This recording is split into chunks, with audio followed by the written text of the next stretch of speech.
हाय सांग माने आज वीडियो रे आसंतु जानिबा जॉब कार्ड केमिति अप्लाई करिवे केमिति स्टेटस चेक करिवे केमिति डाउनलोड करिवे एवं जॉब कार्ड रे केमिति 125 दिन रो काम पाइबे आसंतु ए वीडियो रे जानिबा।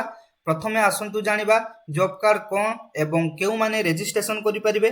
मनरेगा जॉब कार्ड हेउची ग्रामांचल रो सेही परिवार पई एको आधारिक कार्ड जहार प्राप्त बयस सदस्य माने अध्यक्ष श्रम काम करने को इच्छुक एही कार्ड माध्यम मनरेगा अधीन काम करें। जॉब कार्ड पाई कौ माने आवेदन करें। ग्रामांचल परिवार होइथिबा दरकार। परिवार रे 18 वर्ष किंबा ताठारु अधिक बयस सदस्य अध्यक्ष श्रम काम करने को इच्छुक हेबा दरकार। रजिस्ट्रेशन पाई ग्राम पंचायत रे लिखित किंबा मौखिक भाव आवेदन करें। जॉब कार्ड एप्लाई केमिति करेंगे आसंतु जानिबा। निज ग्राम पंचायत कार्यालय को जातु मनरेगा जॉब कार्ड पाई रजिस्ट्रेशन एप्लिकेशन करंतु। परिवार रो योग्य एडल्ट मेंबर को तथ्य दियंतु। आवश्यक परिचय एवं ठिकाना संबंधी तथ्य दलिल दियंतु। ग्राम पंचायत वेरिफिकेशन परे जॉब कार्ड इश्यू करा जाए। यह साधारणतः मागणा रे मिले।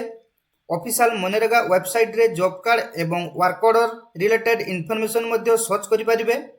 जॉब कार्ड केवाईसी केमिति करिवे आसंतु जानिबा। जॉब कार्ड थिबा बेनिफिशियरी को आधार एवं वर्कर डिटेल्स अपडेट वेरिफिकेशन आवश्यक होई पारे। केवाईसी करिबा पूर्वरु आपण माने एई तथ्य सब भलो भाबे चेक करनियंतु। आधार तथ्य ठीक अछि कि नै देखनियंतु। जॉब कार्ड रे नाम ठीक अछि कि नै जांच करंतु। बैंक अकाउंट डिटेल्स ठीक अछि कि नै जांच करंतु। आधार एवं बैंक डिटेल्स रे नाम स्पेलिंग मिसमैच थिले संशोधन करंतु एवं लोकल ग्राम पंचायत अधिकारी को माध्यम रे वेरिफिकेशन अपडेट करंतु। ध्यान दियंतु मनरेगा पेमेंट इलेक्ट्रॉनिक्स फंड ट्रांसफर माध्यम रे वर्कर अकाउंट को पठा जाए। जॉब कार्ड नंबर केमिति चेक करिवे आसंतु जानिबा। तो आपण मानकु जॉब कार्ड नंबर केमिति चेक करिवे आपणकर मु डिटेल्स आपण मानकु लाइव देखेबी। तो आपण माने केमिति काम आपण मानकु जॉब कार्ड रो केमिति 125 दिन रो काम आपण माने केमिति पाइबे आसंतु जानिबा। जॉब कार्ड थिबा परे काम पई डिमांड एप्लिकेशन करिवा को पड़िबो। मनरेगा अधीन रे डिमांड करा जायतवा एम्प्लॉयमेंट पई 15 दिन मध्य रे काम देबार व्यवस्था अछि। साधारणतः काम गाँ निकट में दि जाए। 5 किलोमीटर थारू अधिक दूर रे वर्कसाइट हेले अतिरिक्त एलारेंस संबंधी व्यवस्था रही। इंपोर्टेंट इनफॉरमेशन कौन सी एजेंट को जॉब कार्ड करने अनावश्यक टंका दिंतु ना। जॉब कार्ड इंश्योरेंस मागणा बोली ओडिशा गवर्नमेंट मनरेगा इनफॉरमेशन रे उल्लेख अच्छी।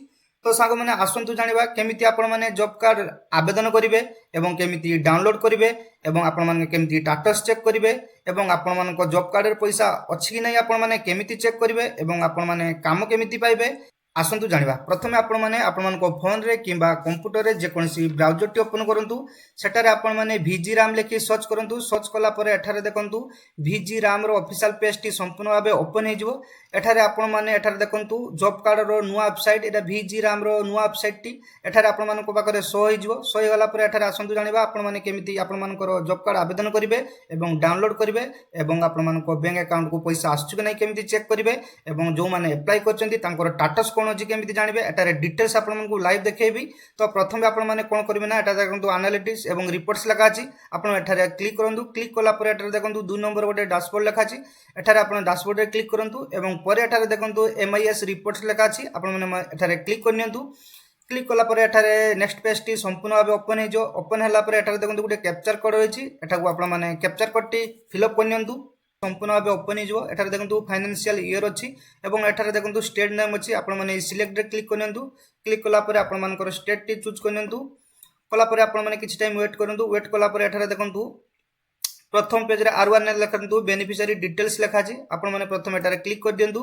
क्लिक कला परे एठारे देखंतु फास्ट रे देखंतु जॉब कार्ड रिलेटेड रिपोर्ट्स लिखा अछि एवं ता तळको देखंतु 1 नंबर रे लिखा अछि category wise house hold workers लिखा अछि। आपण माने एठारे क्लिक करनियंतु।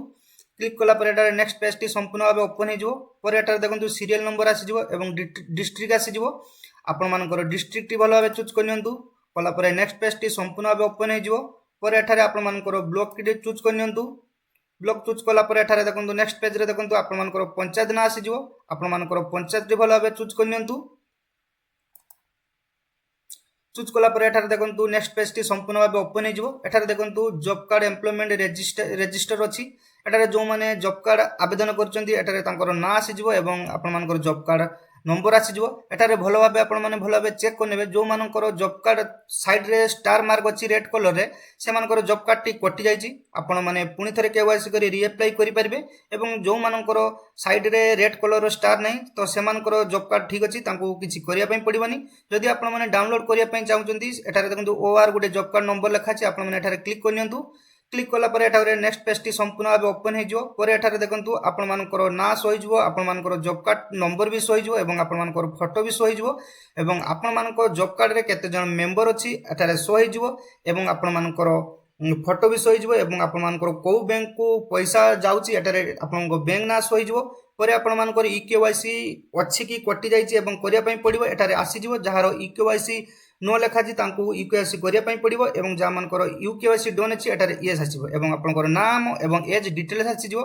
भला भाबे चेक करनेबे परे आपण माने होम पेज को आसंतु होम पेज को आसला परे पुनी आपण माने एनालिटिक्स एवं रिपोर्ट्स रे क्लिक करंतु परे डैशबोर्ड को जानतु एवं एमआईएस रिपोर्ट रे क्लिक करंतु परे कैप्चा टी भला भाबे फिलअप करनियंतु एवं वेरीफाई कोड रे क्लिक करनियंतु क्लिक कला परे सेमिति पुनी आपण मानकर स्टेट ना टी दे दियंतु परे आपण माने एई बेनिफिशियरी डिटेल्स रे क्लिक करंतु पर एटारे तळे देखंतु जॉब कार्ड नोट इश्यू अछि जो मानकर जॉब कार्ड आवेदन करूचंती एवं आपण मानकर जॉब कार्ड आसी नाही ए जॉब कार्ड नोट इश्यू रे क्लिक करी आपण मानकर डिटेल्स जानि परिबे 5 नंबर रे गोटे अछि देखंतु delete job card application with SC number photo एवं अपलोड जो माने जॉब कार्ड डिलीट करिया पई चाहुचंती ए जॉब कार्ड 5 नंबर सीरियल आपण job card delete job card रे क्लिक करी आपण मानकर जॉब कार्ड डिलीट करि परिबे जदि आपण मानकर अकाउंट रे किछि अकाउंट नंबर भूल अछि किबा फोटोटी आपण मानकर अपलोड हे नाही एठार आपण माने क्लिक करी करप्शन करि परिबे पर एठार देखंतु आपण मानकर आधार ऑथेंटिकेशन स्टेटस रिपोर्ट रे क्लिक करी आपण मानकर डिटेल्स जानि परिबे तळକୁ देखंतु जदि 8 नंबर गुटे देखंतु status of mobile number registration of worker जदि आपण मानकर मोबाइल नंबर भूल अछि किबा मोबाइल नंबर अपडेट करिया पई चाहुचंती तो 8 नंबर सीरियल रे क्लिक करी आपण माने करि परिबे पर एठार देखंतु जदि आपण मानकर केवाईसी कटि जाय जे आपण माने केवाईसी सीडिंग करिया पई चाहुचंती किबा एबीपीएस स्टेटस रिपोर्ट चेक करिया पई चाहुचंती तो आपण माने 9 नंबर रे क्लिक करी डिटेल्स सब किछि करि परिबे आपण मानको घरे बसी फोन किबा कंप्यूटर माध्यम रे 2 नंबर देखंतु वर्कर अकाउंट डिटेल्स जदि आपण मानकर अकाउंट रे किछि भूल अछि ना स्पेलिंग भूल अछि किबा अकाउंट नंबर भूल अछि किबा अलगा अकाउंट नंबर दवा पई चाहुचंती तो आपण माने 1 नंबर एवं 2 नंबर रे क्लिक करी डिटेल्स एठारे आपण माने देई परिबे